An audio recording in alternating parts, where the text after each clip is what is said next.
तो जैसा कि हमने लास्ट एपिसोड में देखा था कि वह ओल्ड मैन यूनहो के सामने शांति से बैठा होता है और यूनहो को होश आते ही वह ओल्ड मैन पर अटैक करने के लिए बढ़ता है, लेकिन वह ओल्ड मैन यूनहो को फिर से मारकर हवा में उड़ा देता है और यूनहो पीठ के बल गिर के आसमान को देख रहा होता है और कहता है, आज मैं इस आसमान को कितने बार देखने वाला हूँ। और वह धीरे से उठते हुए कहता है, धत तेरी की, ये बुढ़ा आज मुझे बहुत परेशान करेगा। और ओल्ड मैन खड़ा होकर कहता है, ठीक है तो चलो हम इसे अब शुरू करते हैं। अगर तुमने मेरा कपड़े का कॉलर पकड़ लिया, मतलब कि कपड़े का एक टुकड़ा पकड़ लिया, तो मैं यहाँ से वापस चला जाऊँगा। लेकिन अगर तुम ऐसा नहीं कर पाए तो तुम्हें बिना किसी शर्त के, बिना किसी हिचकिचाहट के मेरा स्टूडेंट बनना होगा और मुझे मास्टर स्वीकार करना होगा। यह सुन के यूनो कहता है, मुझे उन चीज़ों को करने की कोई परवाह नहीं है जिन्हें मैं करना ही नहीं चाहता हूँ। आखिरकार इसमें शर्त लगाने की बात कहाँ से आ गई।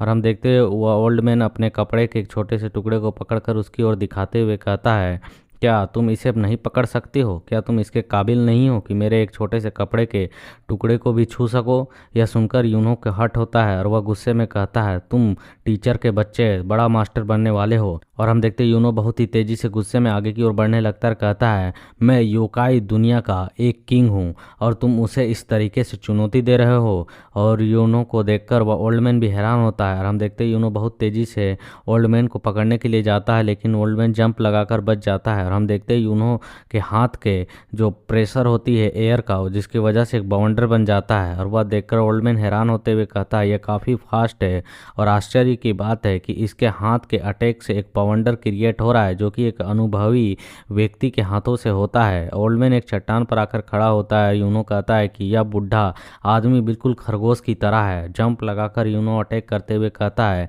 मैं सिर्फ तुम्हारे कपड़े के कॉलर को नहीं पकड़ूंगा बल्कि मैं तुम्हारे खाल को पकड़ूंगा। और हम देखते हैं यूनो जब उस पर अटैक करता है तो ओल्ड मैन फिर से बच जाता है और यूनो का अटैक सीधे पत्थर पर लगता है जिसके टुकड़े टुकड़े हो जाते हैं। और ओल्ड मैन उसे देखकर हंसने लगता है और कहता है कि इसके बावजूद कि तुम मेरे कपड़े को ना पकड़कर मेरे खाल को पकड़ोगे, लेकिन मेरा खाल तो किसी भी तरीके से एक चट्टान की तरह नहीं है।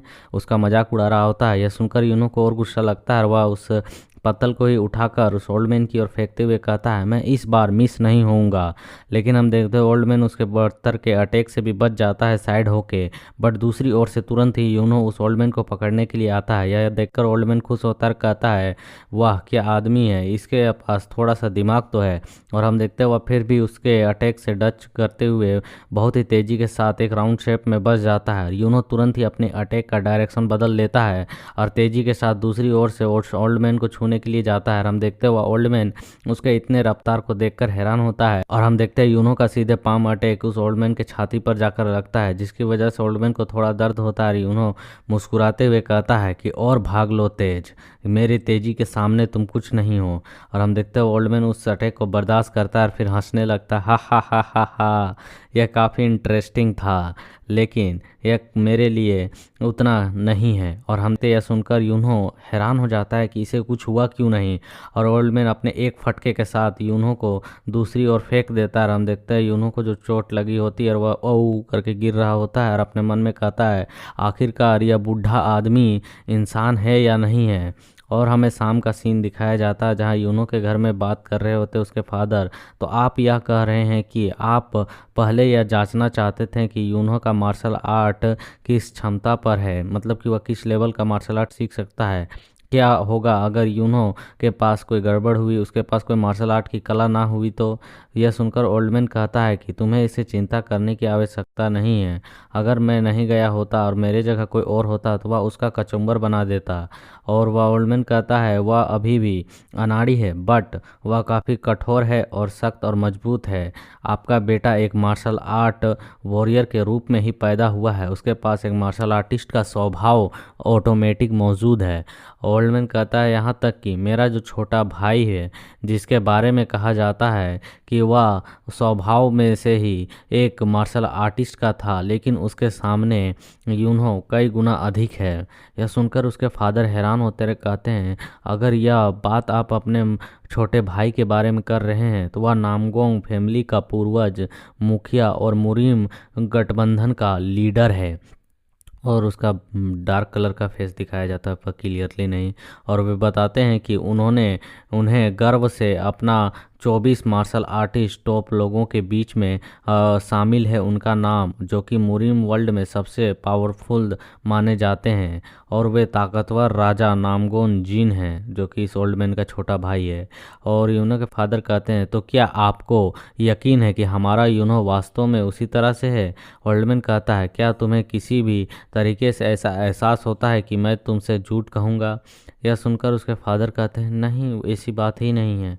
और ओल्ड मैन कहता है, तो यह इस बूढ़े आदमी का व्यर्थ लालच हो सकता है, लेकिन मैं उसे सिखाना चाहता था और इस दुनिया के सामने एक काफ़ी अच्छे मार्शल आर्टिस्ट को पेश करना चाहता था। ये सुनकर यूनो के फादर कहते हैं, तो सीधे आप उसे मार्शल आर्ट सिखाएं, इसमें परेशानी आपत्ति क्या हो रही है? यह सुनकर ओल्ड मैन कहता है, बट मैं उसके द्वारा पकड़ लिया गया और उसके द्वारा हारा गया अपने शर्तों से।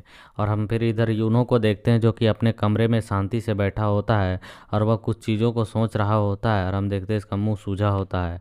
फिर वह ओल्ड मैन और यूनो के फादर बाहर जा रहे होते हैं और यूनो के फादर कह रहे होते, काफ़ी देर हो चुकी है, आप यहीं पर रुककर आज विश्राम करते और मेरे बेटे को सिखाते। आखिरकार आप यह क्यों नहीं करना चाहते? ओल्ड मैन कहता है कि एक आदमी के रूप में अपना वादा एक सोने के समान है जिसे कोई खोना नहीं चाहता है। मैंने उससे वादा किया था, मैं उसे तोड़ नहीं सकता हूँ। और यह सुनकर यूनो के फादर कहते हैं, यह कोई ऐसी बात नहीं है, मैं आपसे एक एहसान मांग रहा हूँ। और फिर हम सामने की ओर देखते हैं, जहाँ यूनो आकर उनके दोनों के बीच में खड़ा होता है और यूनो बहुत ही शांति से उनकी ओर देख रहा होता है। और यूनो के फादर हैरान के साथ कहते हैं, तुम इतनी रात को यहाँ क्या कर रहे हो? और यूनो उस ओल्ड मैन से क्वेश्चन करता है कि हाउ, कैसे? आखिरकार मेरा जो अटैक था वह तुम पर क्यों असर नहीं किया?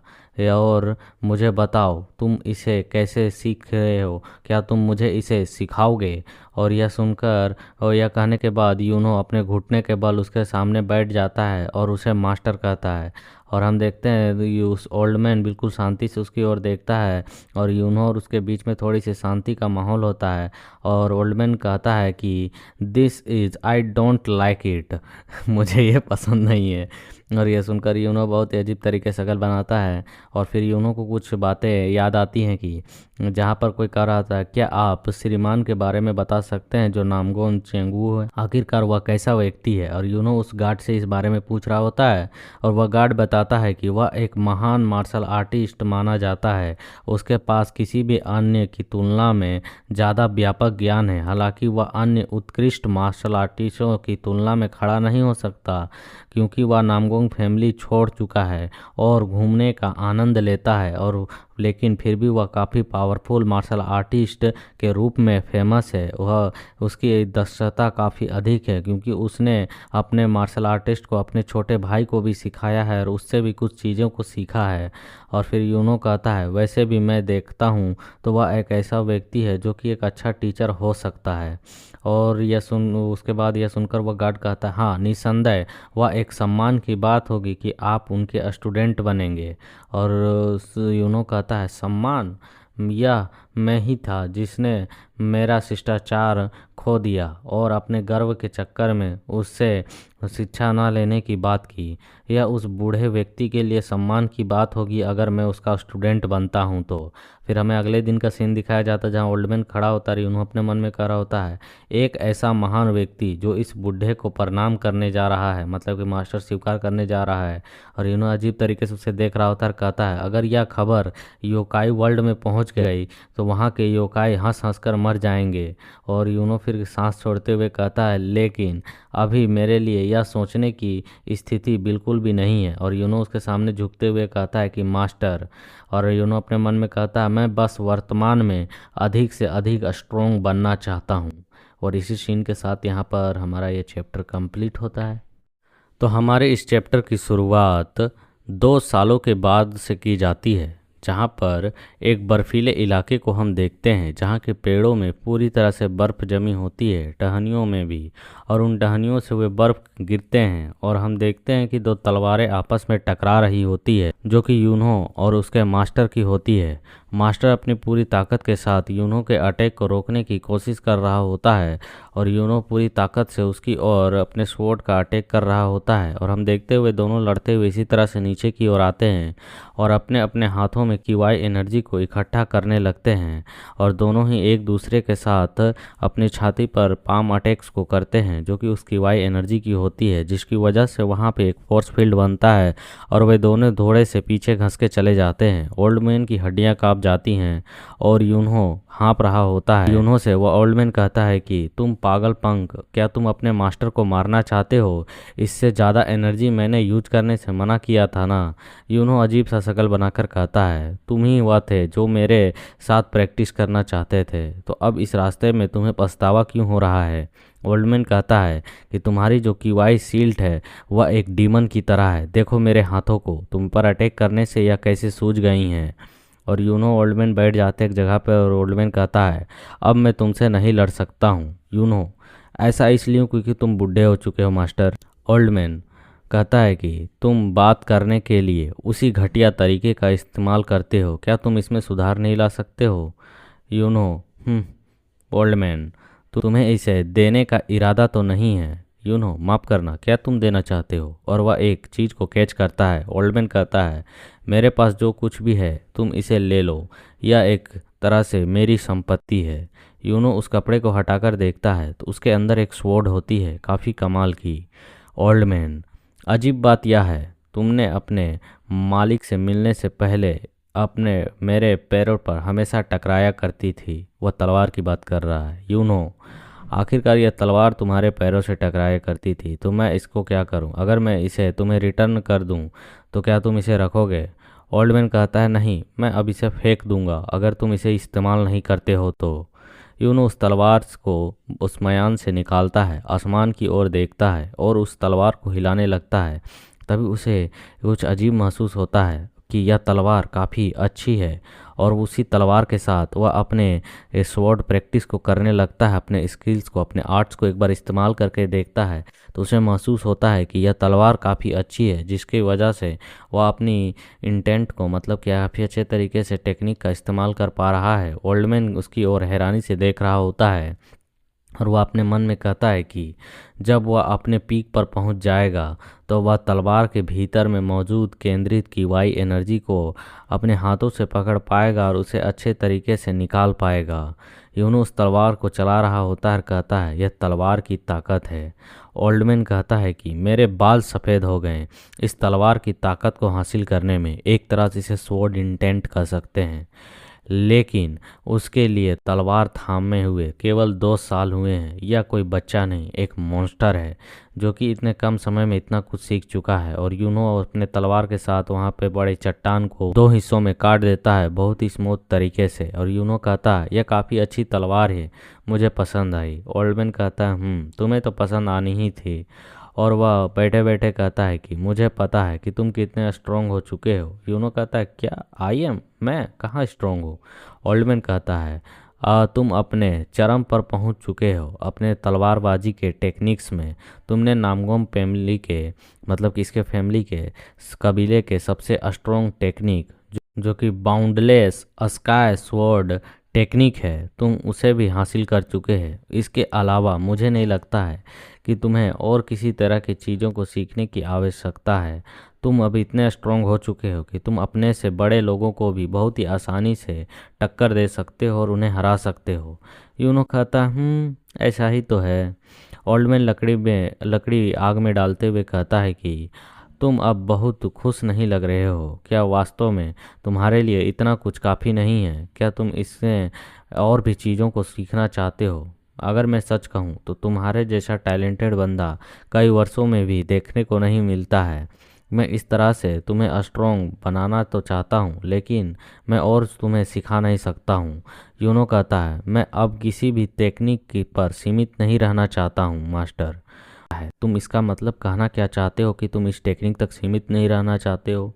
यूनो कहता है, नामगोम फैमिली की जो टेक्निक है वह यहाँ के लोगों के लिए बहुत ही स्ट्रॉन्ग मानी जा सकती है, लेकिन मैं जब उसका इस्तेमाल करता हूँ तो मुझे एहसास होता है कि वह मेरी फुल एनर्जी को निकालने में रोक रही है। लेकिन नामगोंग फैमिली की जो तलवारबाजी है वह भी टॉप लेवल पर मानी जाती है, तो मैं इस तरीके से उसका विरोध नहीं कर रहा हूँ। ये ओल्डमैन कहता है कि तुम कहना क्या चाहते हो, मुझे इसे अच्छे तरीके से बताओ। आखिरकार तुम्हारे जैसे लुच्चे को क्या कमी लग रही है? आखिर तुम्हारे कहने का मतलब क्या है? फिर यूनो दूसरी ओर देखता है और हम देखते हैं उसके सामने एक बड़ा सा ट्री खड़ा होता है और वह अपने तलवार को निकालता है और वहाँ पर अपनी एनर्जी को रिलीज करता है और हम देखते हैं उस पेड़ में, बड़े से पेड़ में होल हो जाता है, जो देखकर ओल्डमैन भी हैरान होता है। और हम देखते हैं यूनो अपनी पूरी ताकत को ही उस बाउंडर के फॉर्म में चेंज कर उस पेड़ पर छोड़ देता है, अपनी सारी एनर्जी को, जिसकी वजह से हम देखते हैं वह बवंडर उस पेड़ के चिथड़े चिथड़े करने लगता है और उस बड़े से पेड़ को एक ब्लास्ट के साथ चिथड़ों में चेंज कर देता है, जो देखकर ओल्डमैन हैरान होता है और कहता है, क्या ये स्वॉर्ड इंटेंट की असीमित ताकत है? यह बच्चा बिल्कुल भी 16 साल का तो लगता ही नहीं है। और यूनो को हम देखते हैं जो पूरी एनर्जी के साथ अपनी स्लेश को अटैक को ख़त्म करता है और हम देखते हैं वहाँ पर एक बड़ा सा ब्लास्ट होता है, जिसकी वजह से वहाँ के बर्फ़ भी इधर उधर हो जाते हैं और यूनो अपने पास उस तलवार को वापस रख लेता है और एक चैन की सांस लेते हुए उस ओर देखता है, जहाँ हम देखते हैं कि वहाँ एक बड़ा सा गड्ढा बन चुका होता है यूनो के उस अटैक की वजह से। और वर्ल्डमैन वह देखकर कहता है, अचानक यह तलवार की ताकत, आखिरकार तुमने इसे कब प्राप्त किया? मैं इसे समझने में असमर्थ रहा हूँ।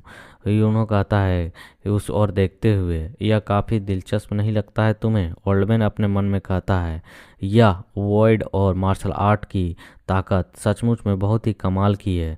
यह तुम्हें कब और कहाँ से मिला? यूनो कहता है, यह मुझे अभी ही महसूस हुआ।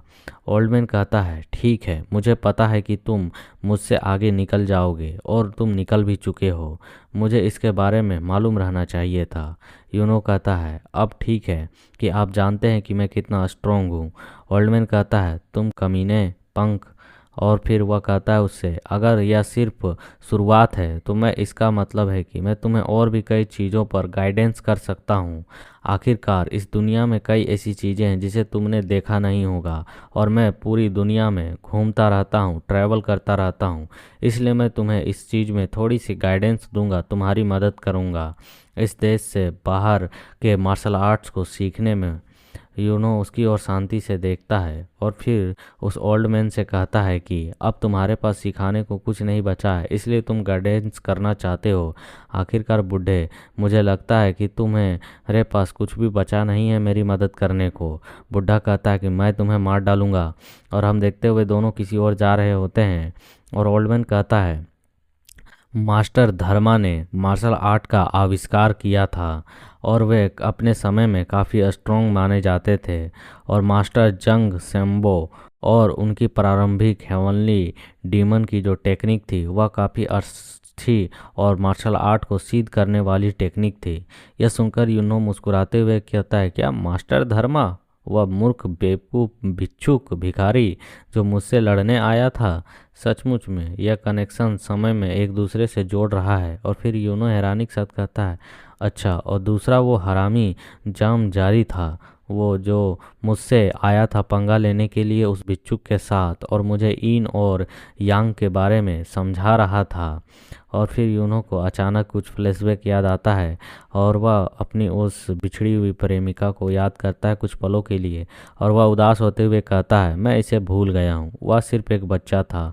मुझे आश्चर्य है कि वह अपने अगले जीवन में अपने बड़े भाई के साथ अच्छे तरीके से जी रही होगी। ओल्डमैन कहता है, यदि आप उस युग में होते तो तुम अपने आप को स्ट्रॉन्ग साबित करने के लिए उनसे फाइट करते। यूनो कहता है, अच्छा, इतिहास में वे इतने मजबूत थे? ओल्डमैन फिर उसकी ओर देखता है, कहता, आखिरकार तुम इस तरीके से मुस्कुरा क्यों रहे हो? तुम्हारे मुस्कुराने का रीज़न क्या है? तुम इतना हंसने क्यों रहे हो? हाँ, यूनो हंसते हुए कहता है, नहीं नहीं, यह कुछ भी नहीं है। ओल्डमैन कहता है, हाँ, तुम्हारे जैसे स्ट्रॉन्ग मॉन्स्टर को या हंसना ही चाहिए इन बातों पे कि तुम अपने आप को स्ट्रॉन्ग बनाने के लिए उनसे फाइट करते। यह सब कुछ तुम्हारे लिए तो मज़ेदार होता, क्यों है ना पंख, एक तरह से बदमाश। और इसी सीन के साथ यहाँ पर यह चैप्टर कंप्लीट होता है। इसके बाद यूनो अपने मन में कहता है कि मैंने अपने आप को स्ट्रोंग बनाने के लिए इस तलवार को पकड़ा था, और वह तलवार को निकालता है और कहता है कि बट अब ये तलवार ही मेरी उद्देश्य बन गई है, मुझे ऐसा महसूस होता है। और वह अपनी आंखों को बंद करके खोल के मास्टर की ओर देखते हुए कहता है कि तो बताओ आखिरकार वह आखिरी टीचिंग कौन सी है जो तुम मुझे सिखाना चाहते थे ओल्ड मैन। और हम देखते हैं ओल्ड मैन यूनो की ओर तलवार टानते हुए कहता है कि यदि आप इस तलवार को नहीं रोक सके तो या तो आप मारे जाएंगे या फिर जीवन भर के लिए विकलांग हो जाएंगे। क्या तुम इसके लिए तैयार हो? और यूनो उसकी ओर देखता है और कहता है हाँ बिल्कुल। और ओल्ड मैन की आंखें चमकती हैं और वह बहुत ही तेजी के साथ अपने फुट स्टेप टेक्निक का यूज करते हुए और अपनी पूरी ताकत के साथ यूनो की ओर अटैक करने के लिए बढ़ जाता है। और वह बढ़ते हुए कह रहा होता है कि तुमने अगर इसे नहीं रोक पाया, और वह जंप लगाकर यूनो को मारते हुए कहता है कि तो मैं एक ऐसे शिक्षक के रूप में जाना जाऊंगा जिसने अपने स्टूडेंट को ही मार डाला है। और उसकी आती हुई स्ट्रॉन्ग फील्ड को देखकर यूनो भी अपने पावर्स को रिलीज करता है, उसकी आंखें चमकती हैं और हम देखते हैं एक तलवार को जिसे कई टुकड़ों में काटा जा रहा होता है, जो कि किसी और की नहीं वह ओल्ड मैन की होती है। और यह देखकर वह ओल्ड मैन हैरान होता है क्योंकि वह पूरी ताकत के साथ अपने तलवार से उसके तलवार को रोकने की कोशिश कर रहा होता है, लेकिन वह ऐसा करने में सक्सेसफुल नहीं होता है। हम देखते हैं ओल्ड मैन यूनो के आगे निकल जाता है और वहाँ एक छोटी सी एनर्जी की बीम छूट जाती है। उसके बाद सब कुछ शांत हो जाता है। यूनो अपने पास अपने अंदर तलवार को रख लेता है और अपने ब्रीथ को धीरे से छोड़ता है, जो कि काफ़ी कूल लग रही होती है। और ओल्ड मैन कहता है ये काफ़ी गर्म थी। और वह अपने तलवार को देखता है जो कि पूरी तरह से टूट चुकी होती है और उसका थोड़ा सा हिस्सा बचा होता है। और वह कहता है यह शरीर और तलवार का मेल की ताकत यह काफ़ी भयानक है। इसने हर उस चीज़ को निरर्थक बना दिया है, मतलब कि बिना मतलब का बना दिया है, जिसे मैं बहुत ही महान और ग्रेट माना करता था। यह इसकी एरोगेंस ऑफ स्वॉर्ड की ताकत है। और ओल्ड मैन कहता है कि कितनी बार आखिरकार तुमने इस स्वॉर्ड को काटा? यूनो कहता है 1000 गुना। वह कहता है कि तो आया पूरा हो चुका है, मैं आपको जितना सिखा सकता था वह सब कुछ खत्म हो चुका है, अब मेरे पास कुछ भी बचा नहीं। यूनो कहता है हाँ, लेकिन मैं इस तलवार जिसका कोई भी अभी नाम नहीं है, जिस टेक्निक का उसने यूज किया, आखिर इसे क्या नाम दूं?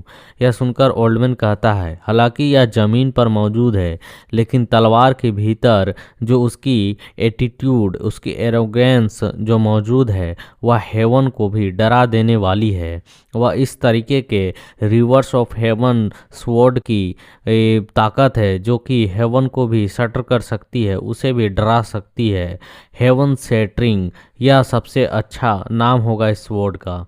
यह सुनकर यूनो कहता है कि तो आखिरकार आप कहना चाहते हैं कि यह एक ऐसी तलवार की टेक्निक है जो हेवन को भी डिस्ट्रॉय कर सकती है, तो यह काफ़ी अच्छी होगी। और वह अपने मन में कहता है वह तलवार जो कि हेवन को भी तोड़ दे। और ओल्ड मैन कहता है उसकी ओर देखते हुए क्या यह नाम का एक भाव नहीं है? मैंने वही कहा जो मैं इससे फाइट करते वक्त महसूस कर रहा था। यह सुनकर यूनो काफ़ी खुश होता है और वह अपने मन में कहता है इन्हें चिन्हित किया गया, आपने अपने गुरु के रूप में मुझे 5 सालों में बहुत कुछ सिखा दिया है, यह मेरे लिए काफ़ी होगा। और हेवन को चकनाचूर करने वाली तलवार यह काफ़ी अच्छी नाम है।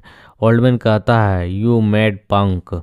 और हमें फिर सुबेरे का सीन दिखाया जाता है जहाँ सनराइज होती है और यूनो के सिटी को हम देखते हैं, जहाँ यूनो बहुत ही आलस लेते हुए अपने फादर की ओर घर की ओर जा रहा होता है, उनके केबिन की ओर।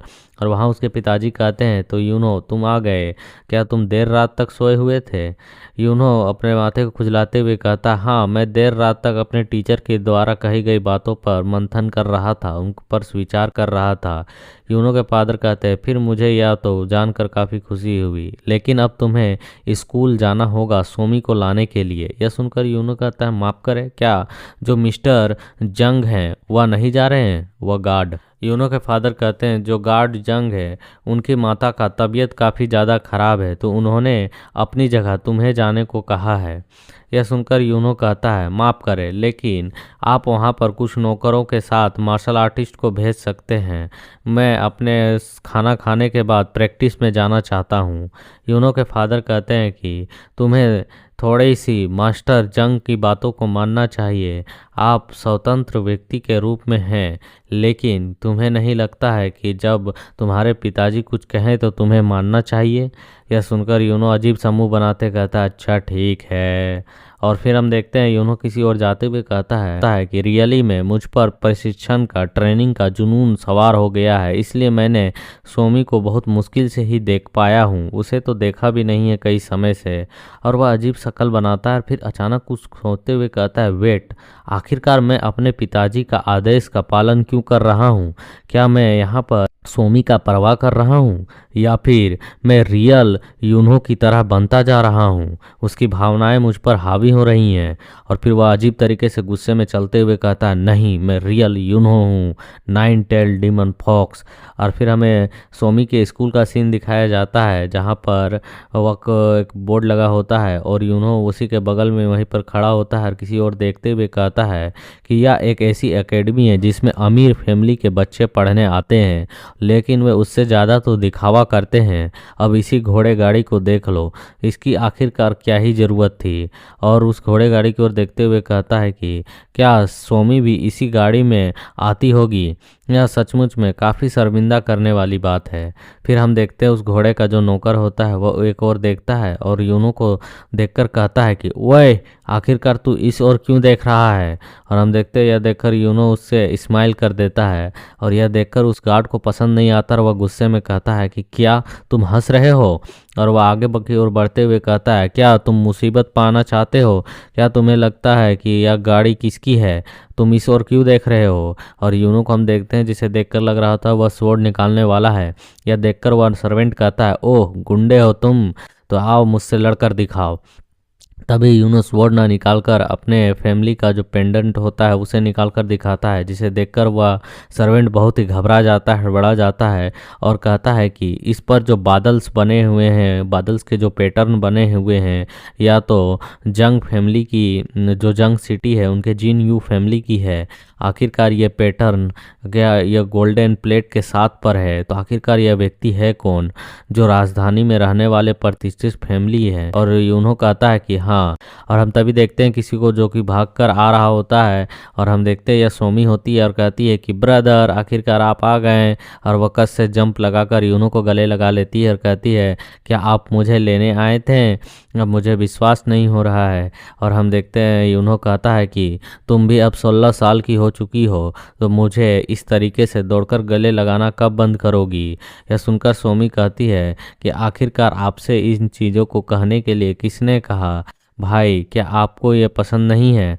यूनो कहता है कि मुझे इस चीज़ को कहने के लिए किसी ने नहीं कहा, क्योंकि आप यह कर रही हैं, इसीलिए मैंने यह कहा। और हम देखते हैं सोमी उसकी ओर देखकर हंस देती है और यूनो को देखते हुए अपने मन में कहती है कि यह लड़का पहले से और भी स्ट्रॉन्ग और सुंदर दिखता जा रहा है। यह अपने बिल्कुल मदर पर गया हुआ है और भी अधिक, और अपने वजन को कम करने के बाद सुंदर लग रहा है। और ये जो सोमी होती है वह यूनो को पकड़कर वहाँ से ले जाते हुए कहती है कि आप वो वापस लौटते समय हम बाजार की ओर जाएंगे और कुछ नाश्ता करेंगे। यूनो कहता है, क्या आप इसी तरह से चलती रहने वाली हैं?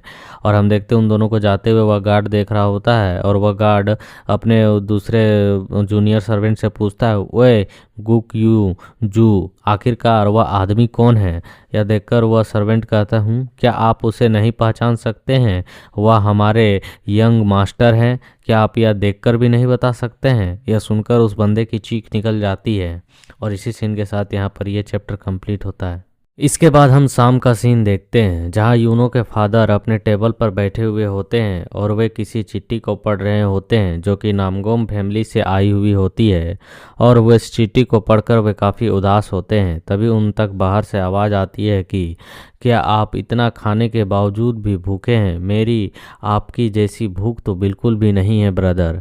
तभी हम देखते हैं इस यूनो कहता है कि फादर मैं घर वापस आ चुका हूँ, और सोमी भी कहती है कि फादर मैं भी एकेडमी से आ चुकी हूँ ब्रदर के साथ। और वे जब अंदर आते हैं तो अपने फादर को उदास देखकर सोमी कहती है फादर आखिरकार क्या बात है? और यूनो के फादर कहते हैं कि यूनो सोमी मेरी बात को ध्यान से सुनो। 2 दिन पहले मॉर्निंग में, इसके बाद हमें कुछ बताया नहीं जाता। यूनो सुनकर थोड़ा हैरान होता है और हम कई घोड़ों गाड़ियों को देखते हैं जो किसी ओर जा रहे होते हैं, जिसके अंदर यूनो के फादर होते हैं जो कि काफ़ी उदास होते हैं, और सोमी भी थोड़ी उदास होती है। और जो यूनो होता है वह बिल्कुल एक काम होता है, वह बिल्कुल शांत होता है और वह कुछ चीज़ों को सोच रहा होता है, जहाँ पर वह उस ओल्ड मैन को याद करते हुए कहता है कि मैं बस एक सामान्य जीवन जीना चाहता हूँ, यूनो कह रहा होता है। और ओल्ड मैन कहता है मैं तुम्हारी बातों को समझ सकता हूँ, लेकिन मैं यह देखने की उत्सुक हूँ कि तुम्हारा जो जीवन का उद्देश्य है वह किस ओर जाता है। अब मेरे पास ज़्यादा समय नहीं बचा है। यह सुनकर यूनो कहता है ऐसा क्यों लग रहा है बुढ़े, जैसे तू कल मरने वाला है? ओल्ड मैन कहता है तुम कमीने लड़के, आखिरकार तुम मेरा खून जलाना कब बंद करोगे? और ओल्ड मैन कहता है मैं बहुत ही अधिक यह जानने को उत्सुक हूँ कि तुम अपने फ्यूचर में कैसे व्यक्ति बनोगे। भले ही तुम्हारे पास बहुत अधिक ताकत होगी, लेकिन मैं यह ज़रूर कहना चाहूँगा कि तुम्हारे नाम के साथ कभी भी खून और डीमन का नाम ना जोड़े जाए। यह सुनकर यूनो अजीब सा शक्ल बनाते हुए कहता है सामान्य जीवन जीने के लिए ऑफकोर्स मुझे ये चीज़ें नहीं करनी होंगी। और ओल्डमैन कहता है कि यह दुनिया ऐसी नहीं है जैसा तुम समझ रहे हो, या तुम्हें वे चीज़ें करने पर विवश कर देंगी जिन्हें तुम ना करना चाहोगे। मैं बस यही आशा करता हूँ कि तुम्हारे नाम के साथ कभी भी ब्लड और डीमन का नाम ना जोड़ा जाए, इसके अलावे कुछ भी नहीं। आपके साथ बिताए गए ये 5 साल एक पल में गुजर गए ऐसा महसूस होता है। फिर यूनो को देखते हैं जो कि अपने आंखों को खोलता है और कुछ सोचते हुए कहता है कि जब मनुष्य मरते हैं तो वे पाताल में चले जाते हैं, या अंत से ज़्यादा सच्ची शुरुआत जैसी बात लगती है मुझे। फिर भी मैं एक बार और देखने के लिए जा रहा हूँ उस ओल्ड मैन को। लगता है वो बूढ़ा टपक गया। और फिर हमें उस ओल्ड मैन के सिटी का सीन दिखाया जाता है, जो कि नामगोम फैमिली की गेट का बोर्ड भी दिखाया जाता है। और हम देखते हैं वहाँ कई लोग जा रहे होते हैं और उन तक कुछ आवाज़ें आती हैं, तो वह दूसरी ओर देखते हैं जहाँ पर यूनो के फैमिली की घोड़ा गाड़ी आ चुकी होती है। और उनके वहाँ पर जो गार्ड होता है उसे देखकर कह रहे थे ओह या तो जंग सिटी के हेवनली गार्ड्स हैं। और वे हंसते हुए कह रहे होते हैं सर्वश्रेष्ठ में से भी सर्वश्रेष्ठ गार्ड जंग सिटी के, वाह क्या रक्षक हैं। दूसरा कह रहा होता है हाँ, प्रथम श्रेणी की उच्च गुणवत्ता वाले ताकत के साथ। और हम देखते हैं कि वो गार्ड वहाँ पर उतर कर कह रहा होता है एक बंदे से कि हम हेवनली गार्ड्स जिन वाई हूँ, जो कि जंग सिटी से उनके मास्टर और उनके बच्चों के साथ यहाँ पर आया हूँ।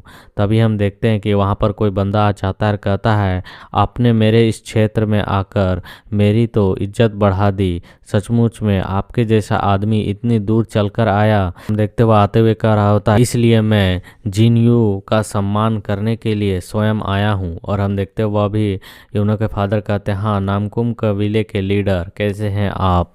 और हम देखते हैं यूनो कहता है कि जब ऐसे प्रसिद्ध फैमिली की बात आती है तो मैंने सुना है कि पारिवारिक जिले को सिर्फ व्यापारी के रूप में खारिज कर दिया जाता है, लेकिन परिवार का मुखिया सबसे पहले पिता का स्वागत करने के लिए बाहर भागा आया। उस आदमी की तरह जिसने एकेडमी में मेरे साथ खिलवाड़ किया था। वह कमीना अपने पिता की आर्थिक शक्ति से बहुत डर गया था, ऐसा प्रतीत हो रहा था। मतलब कि इसके फादर की जो पैसे की ताकत है उससे हर कोई डरता है। और यूनो के फादर कहते हैं मेरे गुरु का निधन हो गया है, इसलिए मुझे सब कुछ एक तरफ रखना होगा और यहाँ पर आना ही होगा। यह नॉर्मल सी बात है। और उस बंदे के पीछे के गार्ड सुनकर हैरान होते हैं क्या मास्टर?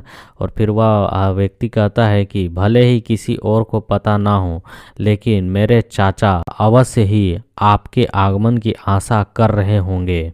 मरने के बाद। लगता है यहाँ पे जो यूनो का जो मास्टर था और जो इसके फादर के मास्टर थे वो दोनों वही ओल्ड मैन ही थे। और यूनो के फादर कहते हैं या मेरे बच्चे हैं, एक का नाम सोमी और दूसरा यूनो है। और सोमी उन्हें ग्रीट करते हुए कहता है महान फैमिली के महान मुखिया से मिलना मेरे लिए सम्मान की बात होगी। और वह मुखिया भी कहता है सचमुच में मेरे चाचा अक्सर तुम्हारे बातें किया करते थे कि तुम बहुत ही बुद्धिमान और ईमानदार लड़की हो, तुम्हें मेरी पोती होना चाहिए। और वह दूसरी ओर देखते हुए कहता है और तुम यूनो हो ना, क्योंकि मैंने तुम्हारे बारे में सुना कि तुम हमारे यहाँ के मार्शल आर्ट्स सीख रहे हो, क्यों है ना। और यूनो कहता है कि मैंने नामगोम फैमिली की मार्शल आर्ट के बारे में केवल थोड़ा ही सीखा है। यह सुनकर वे गार्ड हैरान होते हैं और कहते हैं क्या हमारे फैमिली की मार्शल आर्ट, आखिरकार एक बाहरी बंदा कैसे सीख सकता है। तभी हम देखते हैं वह व्यक्ति उन्हें शांत रहने का इशारा करता है और कहता है कि सम्मानित अतिथियों के सामने अनादर दिखाने की हिम्मत कैसी हुई तुम लोगों की। और वह यूनो की ओर देखता है, यूनो भी उसकी ओर देखता है और फिर वह बंदा ग्रीट करते हुए कहता है कि मुझे माफ़ करें, वे नहीं जानते हैं कि आपका सम्मान किस तरीके से करना चाहिए, मैं उन्हें ज़रूर अच्छे तरीके से सिखाऊंगा। यूनो के फादर कहते हैं कि नहीं, मैंने मास्टर से विनती की थी कि वह इस चीज़ को सीखने की अनुमति दें ताकि मेरा बीमार बेटा थोड़ा मजबूत हो सके, बल्कि मैं ही वह हूँ जिसे यह समझना चाहिए। और फिर हम देखते हैं वे दोनों अंदर जाने लगते हैं और वो बंदा कह रहा होता है कि वैसे भी आप बहुत दूर से आए हैं तो मैं आपकी सेवा खुद करूँगा।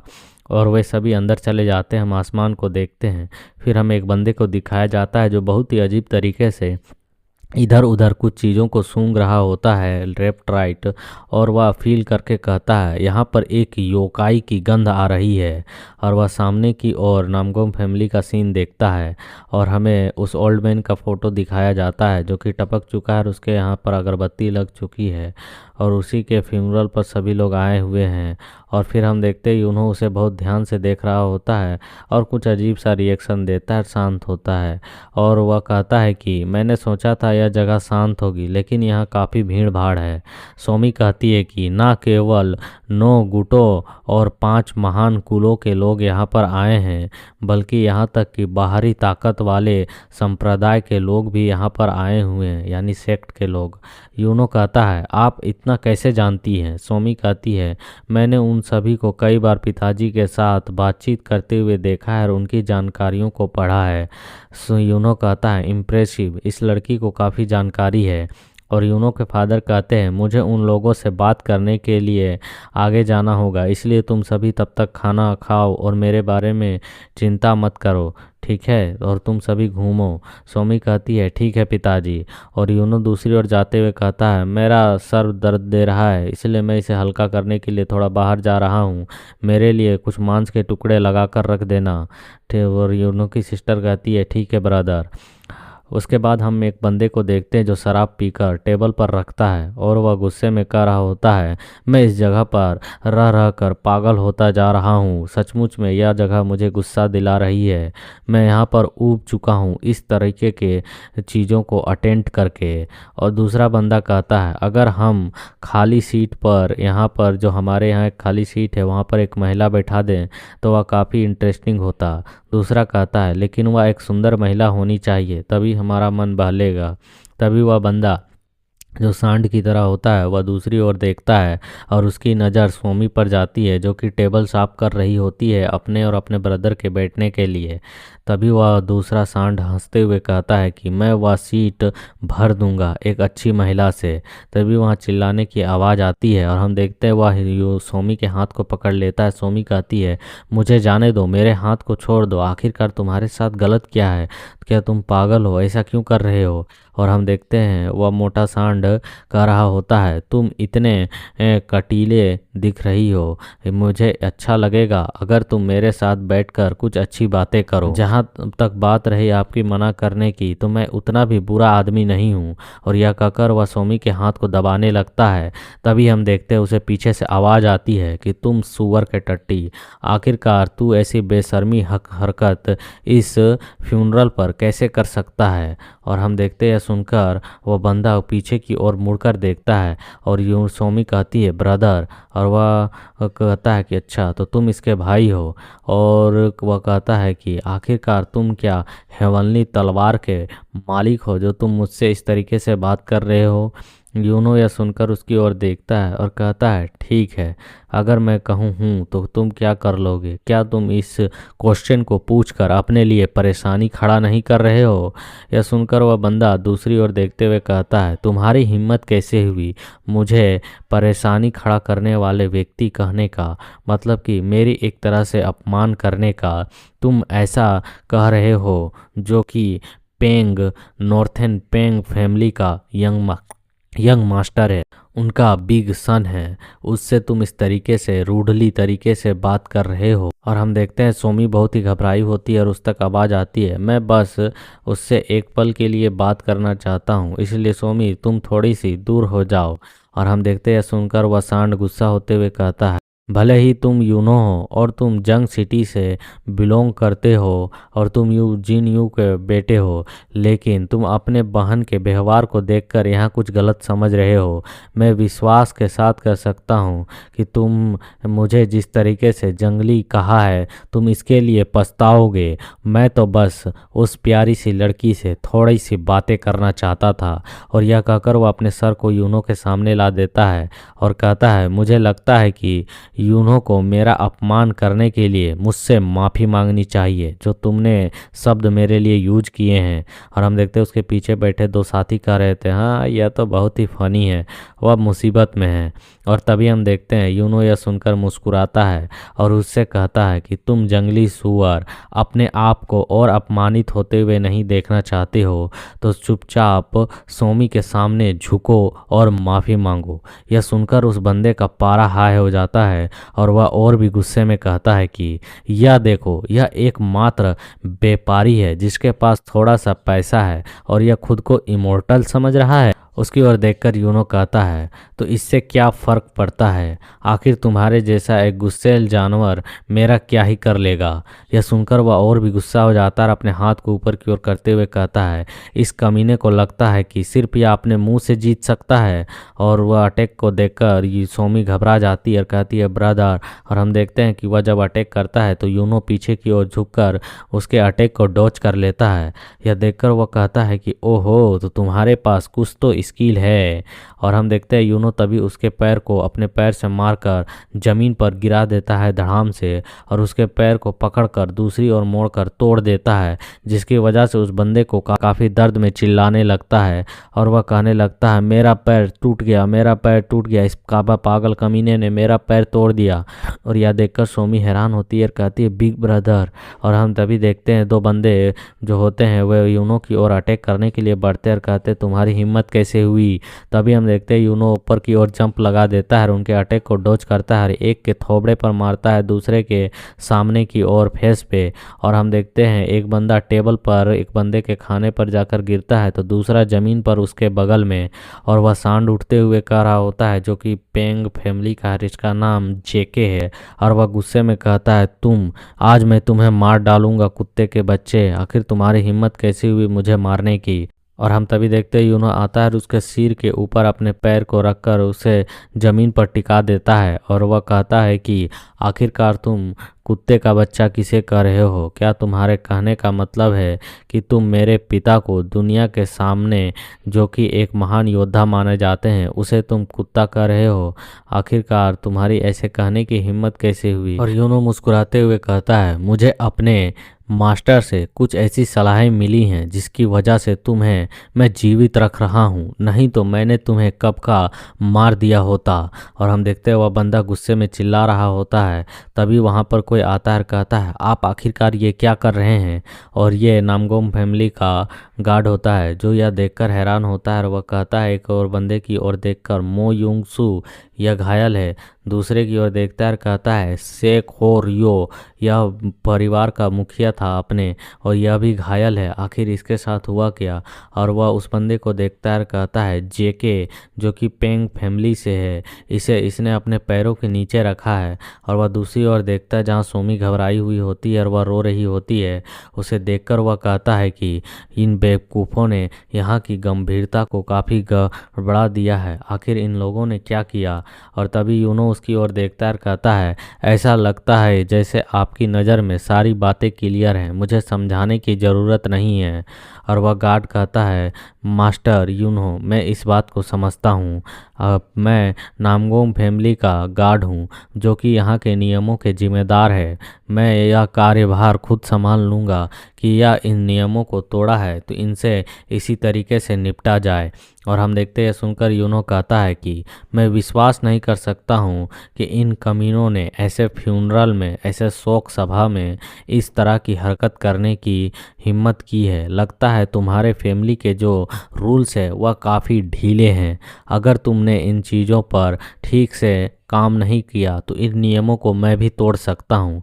उसके बाद जो होगा उसे तुम खुद स्वीकार नहीं कर पाओगे। मुझे आशा है कि इससे हल्के में नहीं लिया जाएगा। यह सुनकर वह गार्ड बहुत ही हैरान होता है और वह शांति से उसकी बातों को सुनता रह जाता है। और वहाँ के लोग कहने लगते हैं आखिरकार वह कौन है और क्या कह रहा है। तभी हम देखते हैं एक ओल्ड मैन को जो कि कह रहा होता है भले ही वे काफ़ी मजबूत माने जाते हैं अपने अपने फैमिलियों में, लेकिन उन तीनों को इसने सर के बल गिरा दिया है। और वह ओल्ड मैन अपने चाय के कप के प्याले को रखता है और कहता है मैं इसके लिए काफ़ी एक्साइटेड हूँ। फिर हम दूसरी ओर देखते हैं जहाँ यूनो सोमी के हाथ को देख रहा होता है और सोमी कहती है मैंने उनसे अच्छे तरीके से कहा कि मैं जाने नहीं चाहती हूँ, लेकिन वह ज़बरदस्ती मेरे हाथ को पकड़कर मुझे ले जा रहा था। यूनो कहता है कि आपको कुछ दिनों तक यह दर्द होगा लेकिन दवा लगाने से यह ठीक हो जाएगी। और तभी यूनो तक आवाज़ आती है होई क्षमा करें, क्या इस बूढ़े व्यक्ति के लिए तुम्हारे पास कोई सीट है। यूनो उसकी ओर देखता है, ओल्ड मैन भी उसकी ओर देखता है और यूनो की नज़र उस पर उसके कमर पर लटकी धागे की ओर जाती है, जिसे देखकर यूनो कहता है इस पे 8 गांठें लगी हुई हैं और घिसे पीटे कपड़े पहने हुए हैं, ज़रूर यह व्यक्ति। और यूनो कहता है कि कई नज़रों में बीच में एक स्पेशल नज़र थी जो मुझे परेशान कर रही थी, तो यह इस ओल्ड मैन गेबेंग की नज़र थी, है ना। और हम देखते हैं सुनकर वह हंसने लगता है और कहता है कि मुझे क्षमा करें, यह बूढ़ा आदमी बस मजाक कर रहा था, ज़्यादा कुछ नहीं। और इसी सीन के साथ यहाँ पर ये कंप्लीट होता है। इसके बाद वह ओल्डमैन कहता है ऐसा लगता है कि ब्रदर को मेरी बातें, मेरी मजाक पसंद नहीं आई, और वह उनके साथ टेबल पर बैठकर खाना खाते हुए बातें करते हुए कह रहा होता है मैंने सुना है कि जो मास्टर मरे हैं आप उनसे शिक्षा भी प्राप्त किए हैं, यह तो काफ़ी दिलचस्प बात है। यूनो कहता है कि सीधी मुद्दे की बात करो। यह सुनकर वह ओल्डमैन और हंसने लगता है और कहता है ही लगता है बड़े भाई को पीछे बातें करने की आदत नहीं है, तो सीधे छोटे मोटी बातों को हटाकर मैं सीधे तौर पर आपसे यह कहना चाहता हूँ कि यह बूढ़ा आदमी भिखारी है जो कि भीख मांगकर अपना गुजारा चलाता है, लेकिन इसे एक अनूठी दृष्टि प्राप्त है जो कि टैलेंटेड व्यक्तियों को खोज सकती है। मैंने अपने जूनियर ब्रदर के अंदर कई संभावनाएं देखी हैं। क्या आप मार्शल अलायंस में शामिल होने को इच्छुक हैं, क्योंकि मैं इसी का काम करता हूं उन्हें जोड़ने का। और वह इनों की ओर अजीब तरीके से देखते हुए कह रहा होता है यह बूढ़ा आदमी तुम्हारे पीठ पर पंख लगा देगा ब्रदर। और यह सुनकर यूनो उसकी ओर देख रहा होता है, कहता है कि माँ अपने मन में मार्शल अलायंस एक ऐसी दुनिया का अलायंस है प्लाटिस को जमा करके एक संगठन बनाता है। और तभी उसकी बातों को सुनकर एक बंदा कहता है ओह यह तो गेबेंग है, यह सबसे बड़ा चुगांग है, मतलब कि चुआंग है, जो कि लोगों को चुनकर उन्हें वहाँ पर भर्ती करने का काम करता है। तभी यूनो तक आवाज़ आती उन लोगों की कि ओए लिटिल बास्टर्ड, तुम्हें वह व्यक्ति अच्छा अवसर दे रहा है, तुम्हें इसे चुन लेना चाहिए, क्योंकि ब्रदर चुआंग हर किसी को शामिल नहीं करते हैं और उनके द्वारा चुने गए लोग हमेशा धर्म के रास्ते पर चलते हैं। यूनो उसकी बातों को सुनकर मुस्कुराता है और एक अजीब शक्ल बनाकर कहता है कि नहीं, मैं इसमें शामिल नहीं होना चाहता। यह सुनकर ओल्डमैन हैरान हो जाता है, कहता है कि क्या, आखिरकार क्यों? और वह उससे कह रहा होता है, तुम इसे डायरेक्ट तौर पे मना नहीं कर सकते हो। यूनो कहता है कि तुम इसके लिए आश्चर्यचकित हो सकते हो, लेकिन मैं इसमें नहीं शामिल होना चाहता हूँ। ओल्डमैन कहता है, क्या मैं इससे आपका कारण पूछ सकता हूँ? यूनो, आखिरकार क्या मेरे शामिल होना इतना आवश्यक है कि ना होने पर आप मुझसे कारण पूछें? ठीक है, मान लीजिए मुझे इसमें दिलचस्पी नहीं है, मैं इसमें शामिल नहीं होऊंगा। ओल्डमैन अपने गुस्से को कंट्रोल करते हुए कहता है, यदि आप इस पर इच्छुक नहीं है तो यह आपको और चीज़ें के लिए फोर्स नहीं करेगा, लेकिन आपको इन बातों पर रुचि होनी चाहिए जो आपसे यह ब्रदर कहने वाला है। आपको एक बड़ा भाई के रूप में मैं एक बात कहना चाहता हूँ कि आप पर खतरा मंडरा रहा है। और यह कहकर यूनो को वह अजीब तरीके से देखने लगता है और वह बताता है कि जिस लड़के के साथ अभी आपकी फाइट हुई वह क्वोन वांग पेंग जी, जिन्हें अनियमित रूप से ब्लड बहाने वाले गॉड के रूप में जाना जाता है, उसने कई ऐसे लोगों को मारा है जब जाकर इसे यह नाम मिला है। और वह अपने पीक पर आ जाने पर, गुस्से पे आ जाने पर उपद्रव मचाने लगता है, जो कि आपको ख़त्म करने के लिए पर्याप्त है। कि आप ऐसे पागल व्यक्ति के साथ पंगा नहीं ले लिए हैं, तो क्या आप लगता है कि आप इसके लिए बच पाएंगे? या अधिकतर उसके साथ यह काम तब होता है जब कोई उसके बेटे को परेशान करता है, और जो कि आपने किया है। और हम देखते हैं कि वह मुस्कुराते हुए कह रहा होता है, यदि आप इस बूढ़े आदमी की बात मानते हैं तो आपको इसमें थोड़ी मदद मिल सकती है। यूनो उसकी ओर शांति से देख रहा होता है। रोडमैन कह रहा होता है, पेंग वंश कभी भी चुपचाप खड़ा नहीं रहेगा, लेकिन हमारा जो यूनियन है वह भी कोई कमज़ोर नहीं है, वह उस आपको बचाने में मदद करेगा। यूनो चुपचाप उसकी बातों को सुनते हुए कह रहा होता है, तो लगता है उस सांड का बाप काफ़ी गुस्सैल है। और वह ओल्डमैन कहता है, आप इस चीज़ पर क्या सोचते हैं, मुझे बताएं। भले ही आप मेरे छोटे भाई हैं, लेकिन मैं अपने अलायंस के मास्टर से बात करके आपके लिए थोड़ी सी रिलीफ मंगवा सकता हूँ। मगर मैं मास्टर मेंगजू को इस चीज़ की सूचना दूं तो जूनियर ब्रदर आपके लिए सफाई देना काफ़ी आसान होगा। और वह यूनो से कह रहा होता है, निसंदेह ऐसा तब होगा जब आप हमारे गठबंधन में शामिल होने के लिए थोड़ी दिलचस्पी दिखाएं। और सोमी भी घबराते हुए कहती है, ब्रदर आप हाँ कर दीजिए। यूनो कहता है कि आपकी अनावश्यक बातों को सुनकर मेरी बहन घबरा रही है, इसलिए वह मुस्कुराते हुए कहता है, यदि आप यहाँ से चले जाएं तो कृपया करके यह मेरे ऊपर एहसान होगा, हमें शांति से खाना खाने दें। यह सुनकर ओल्डमैन गुस्सा हो जाता है, कहता है इस बच्चे का एरोगेंस। और फिर उठकर वहाँ से जाने लगता है, कहता है मुझे यकीन है कि हम एक दूसरे से दोबारा ज़रूर मिलेंगे। और सोमी कहती है कि ब्रदर आखिर आपने उसे हाँ क्यों नहीं कहा? यूनो कहता है, चिंता मत करो। और वह सोचते हुए कहता है कि सब कुछ ठीक रहेगा। ओल्डमैन जा रहा होता है, अपने मन में कह रहा होता है कि मैंने उससे बातें की और मुझे महसूस हुआ, भले ही वह मेरे बारे में बहुत कुछ नहीं जानता है और वह मेरे सामने एकदम बिना आवश्यक रूप से मुझे बात किया है, मतलब कि एक तो ऐसा तरह का व्यक्ति जिससे हर कोई मिलता जुलता है उस रूप में बात किया है। इसके अलावे जब मैंने उसे उसके खतरे के बारे में बताया तो उसके आंखों में एक पल के लिए भी थोड़ा सा भी डर नहीं झलका और वह अजीब तरीके से हंसते हुए कह रहा होता है कि और गुस्से का फेस बनाकर, क्या मैंने हाल ही में ऐसे युवकों बच्चों को देखा है? बिल्कुल भी नहीं। मैंने तो इन बच्चों को पैदा होते हुए देखना ही बंद कर दिया है। आखिरकार यह बदमाश मुझे कैसे मिल गया? और फिर वह एक और जाते हुए कह रहा होता है कि यह मुझे गुस्सा दिला रहा है कि वह हमारे साथ शामिल होने को तैयार नहीं है। और फिर हम देखते हैं कि वहाँ क्वार्टरी का सीन दिखाया जाता है उस फैमिली का, और वहाँ पर एक बंदा कह रहा होता है, बेवकूफ़ हो तुम, बेवकूफ़। और वह गुस्से में कह रहा था, मैंने तुम्हें कहा था कि तुम अपने शब्दों और कार्यों को सावधानी पूर्वक चुनकर करो, मेरी चेतावनी के बावजूद भी तुम नहीं सुधरते हो। और हम देखते हैं उस जेल के अंदर से बंदा कह रहा होता है कि प्लीज़ आप शांत हो जाएं और मुझे यहाँ से बाहर निकालें।